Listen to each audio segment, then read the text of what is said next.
right now. More. Yeah. So tell me what's going on. You tell me, man. Look at you. You're in total Nantucket Reds. Yeah, I am. You look great. How do you feel? Not bad, considering my age. 80? You're a sweetheart to say that. What are you? Really? How old are you now? 90. You're 90 now. No. Wow. Isn't that unbelievable?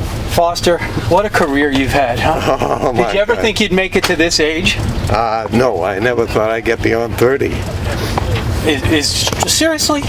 No, Well, not seriously. you may have to wear your seatbelt. That thing's going to go off. Okay.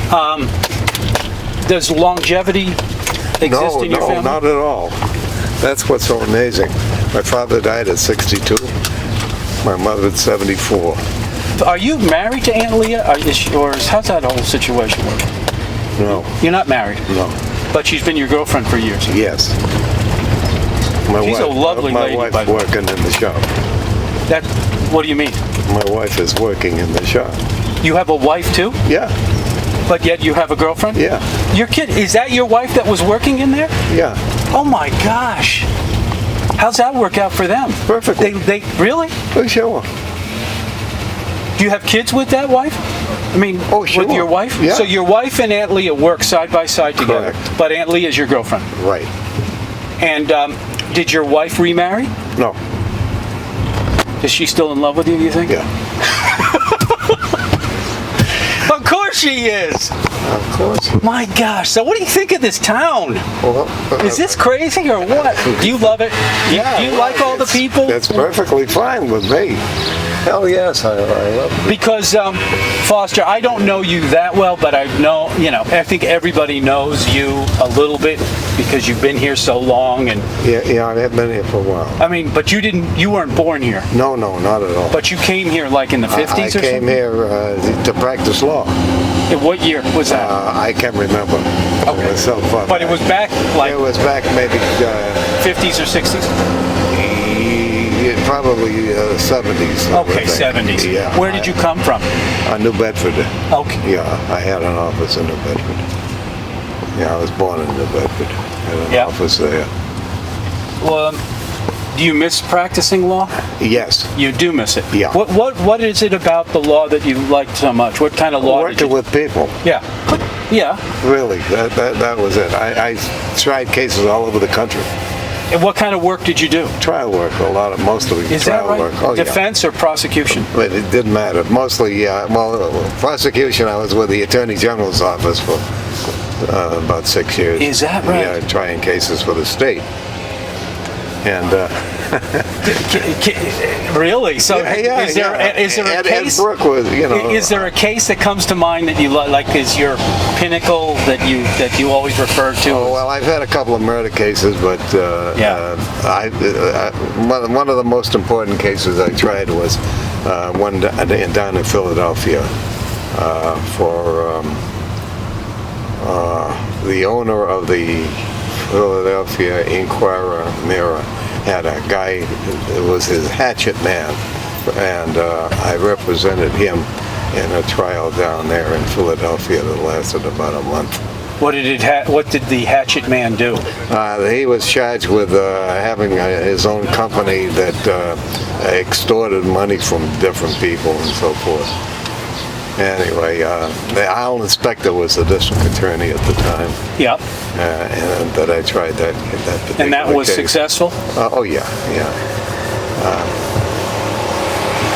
Most of my cases were successful, which is why I was so damn busy. I represented people in New York. I represented the widow of the first vice president of Goldman Sachs. She lived at 945 Fifth Avenue. And how did people find out about you? Go and ask me, honest to God, if I know. Your reputation probably, preceded you. Yeah. It still does, don't you think? Yes, yeah, it does, in one way or another, for better or for worse. But I've had a fascinating and an interesting career. There's not much I have not done. Okay, give us a couple of other... Well, real estate-wise, I was in the real estate business for many, many years. Oh, all right. I own property. Yeah, I own half of the downtown New Bedford. a number of office buildings downtown in Bedford, and in Fall River, and in Taunton, and in Brockton, Did and you in really? Worcester, and in Springfield. Yeah, and down the Cape. But do you own still property or no? No, I sold most everything that I owned. And the reason why I sold everything as I owned is because I had to pay off a massive debt that I owed, because I had bought 4 vessels from the Delaware River and Bay Authority that I was going to run a line from New London, Connecticut to Greenport, Long Island.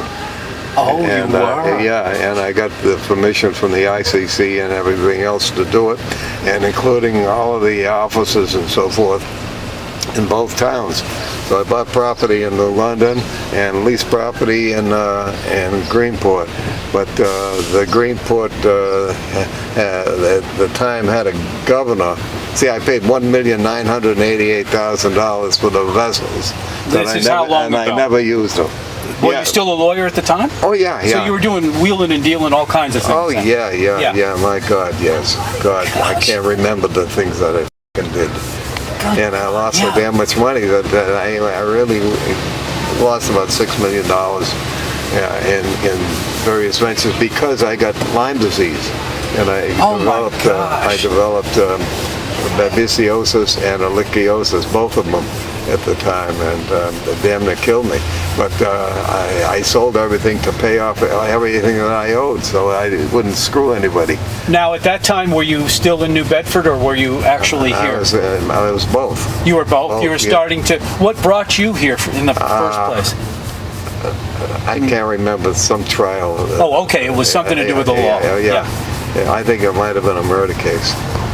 Okay. Yeah. Yeah, all right. So what did you notice when you first came out here about this place? Oh, wait a minute! Okay. I got Leah a divorce. That's how I really met her. Okay. We're going to get into her in a second. Aunt Leah, right? Yeah, Okay. yeah. But when you came out here, let's say it was in the 70s, what was it about the place that made you want to stay? I mean, aside from the doing the Well, I had a boat that I used to keep at the White Elephant.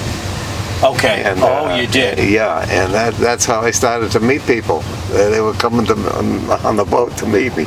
And I was practicing off of my fucking boat. Is that right? Yeah. As a matter of fact, Walter Warnke was What kind of a boat was it? a Hatteras. Is that I don't know much about boats. Yeah, Is it huge? No, it wasn't huge. As a matter of fact, It's a motorboat, right? Oh yeah. It was a cabin cruiser. Cabin cruiser, right? As a matter of fact, I took the first group of guys out to the Andrea Doria on my boat. Did you? To go diving. Me. Yeah, no. Wow. No, that's true. Yeah, but they couldn't get anything because the vessel was laying on its side. And because it was on its side, the water caused all of the veneers to drop off of the walls. And so they all came crashing down on the side where all the assets were. Well, So isn't they that could one of never the get most to them. dangerous dives in the world, apparently, right? Probably, To yeah, diving yeah, that. It's yeah. still to this day, I think people die all the time going Yeah, down there. yeah. So that was an interesting So that was experience. interesting. Boy, you know, I mean, we could go on and on about your life. Oh my gosh, yes. But That's why I live so long. I got things still to do. do you think that has a lot to do with it? Yeah, I do. Well, I mean, That- what do you my mean you have things to do? My mind. It keeps your mind busy, Yeah, right? And yeah. I agree with that. Yeah. Well, right now I'm thinking about practicing again.